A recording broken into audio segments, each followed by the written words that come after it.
जैसे class 10th के हम लोग इंग्लिश के पेपर की आज बात कर लेते हैं कि किस तरह से सॉलिड तैयारी कर सकते हैं।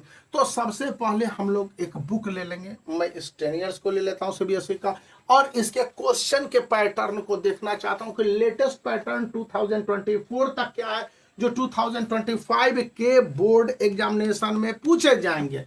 तो जब हम पैटर्न क्वेश्चंस को देखते हैं तो क्वेश्चंस के पैटर्न काफी हद तक चेंज हो गए हैं। इंग्लिश में आपको 2 पैसेज रहेंगे और एक पैसेज 450 वर्ड्स का रहेगा, दूसरा पैसेज 350 वर्ड्स का रहेगा।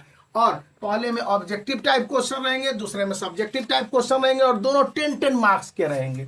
अब इसके बाद आ जाता है ग्रामर और राइटिंग। 2 राइटिंग रहेंगे, एक फॉर्मल लेटर, एक डिस्क्रिप्टिव राइटिंग और एनालिटिकल राइटिंग।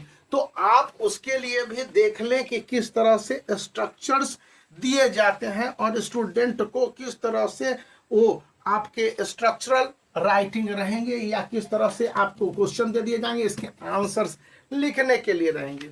और उसके बाद आपके पास आ जाता है ग्रामर। तो ग्रामर सबसे इंपॉर्टेंट होता है सीबीएसई के लिए, क्योंकि पहले तक था कि पैसेज बेस्ड ग्रामर दिए जाते थे, अब 1 मार्क्स के 1 क्वेश्चन वाले ग्रामर को दिया जाता है, यानी कि 10 मार्क्स के 10 क्वेश्चंस, 13 क्वेश्चंस रहेंगे, 10 के अटेम्प्ट करने हैं और एक क्वेश्चंस के लिए जिस तरह से मार्क्स का प्रेजेंटेशन है, इसमें यदि स्टूडेंट ने सही प्रेजेंटेशन किया दैट इज गुड, उसको पूरे मार्क्स मिल जाएंगे। यदि सही प्रेजेंटेशन नहीं किया, सही आंसर नहीं लिखा तो मार्क्स 0 हो जाएंगे, बाय बाय, कोई दिक्कत नहीं। तो अब यहां पर स्टूडेंट इन बातों को ध्यान में रखेगा तब ना।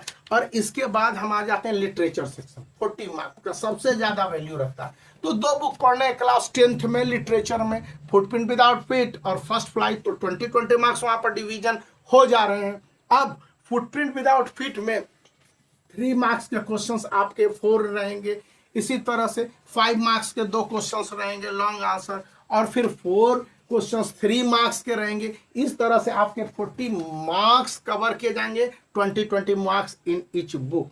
और ये आपके जो रिड्यूस्ड सिलेबस है, सिलेबस को रिड्यूस किया है सीबीएसई ने, और इसको रिड्यूस करते समय साफ साफ कहा है कि इन चैप्टरों से क्वेश्चन नहीं पूछेंगे। तो रिड्यूस्ड सिलेबस के हिसाब से ही क्वेश्चंस को पूछने का पैटर्न, तरीका या पद्धति अपनाई जाएगी। तो अब यहां पर है कि वर्ड लिमिट भी देखने हैं, सबसे ज्यादा जरूरी है। बच्चे बड़े बड़े आंसर लिख दे रहे हैं, इधर उधर आंसर लिख दे रहे हैं, कंसर्न आंसर लिख दे रहे हैं। स्कूल में तो काम चल जाएगा, यहाँ पर कोई काम नहीं चलेगा और आपको कोई मार्क्स नहीं मिलेंगे। इन बातों को अच्छी तरह से याद रखिए और उसी के हिसाब से अटेम्प्ट करने होंगे क्वेश्चंस के आंसर। आप जितना बेहतर ढंग से अटेम्प्ट करेंगे उसी के हिसाब से मार्क्स मिलेंगे। तो इंग्लिश की तैयारी के लिए आप ये 5 पॉइंट जो मैंने गिनाए हैं ध्यान रखते हैं और बोर्ड एग्जामिनेशन के क्वेश्चंस को देखते हुए, जो बोर्ड एग्जामिनेशन के इस 2024 के क्वेश्चंस को देखते हुए इसको भी सॉल्व कर लीजिए। अभी समय है पूरा, तो क्या सॉल्व करने में क्या दिक्कत है? पैटर्न तो जानेंगे, नेचर तो जानेंगे। इससे बोर्ड एग्जामिनेशन 2025 में अपग्रेडेशन या अपडेशन होगा तो केवल 20% तक का ही चेंजेज हो सकता है, इससे ज्यादा का नहीं। स्टूडेंट को कम से कम ये तो पता हो जाएगा ना कि what to do, what not to do and how to appear in the board examination with confidence. क्योंकि लास्ट ईयर या लास्ट 10 ईयर्स के आप क्वेश्चंस को बना लेते हैं अभी से, तो आपका कॉन्फिडेंस लेवल कम से कम 95% के ऊपर हो जाएगा।